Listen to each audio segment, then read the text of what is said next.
আসসালামু আলাইকুম প্রিয় ভাই ও বোনেরা, আপনারা আমাকে বারবার জিজ্ঞেস করেছেন যে ভাই, এবারে নির্বাচনে ভোট আসলে কাকে দিব।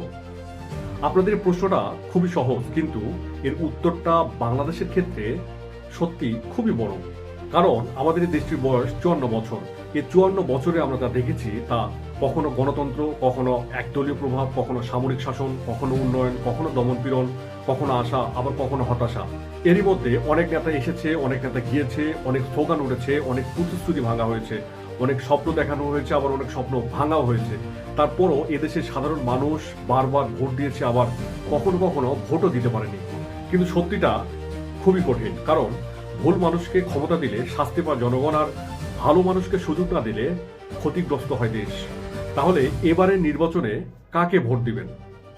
যারা চুরি করে না, লুট করে না, দুর্নীতি করে না, যারা মানুষকে ভয় দেখায় না, মানুষকে মিথ্যা আশ্বাস দেয় না এবং মানুষের স্বপ্ন ভাঙে না, যারা তরুণ প্রজন্মের ভবিষ্যৎ পথ তৈরি করে দিবে এবং বিশ্ব রাজনীতির ভাষা যে বুঝবে। তাই আমার অনুরোধ একটাই, আপনারা আগামীকাল ভোট দিবেন সৎ, যোগ্য, মেধাবী এবং আন্তর্জাতিক রাজনীতির মাঠে খেলতে পারে এমন নেতৃত্বকে।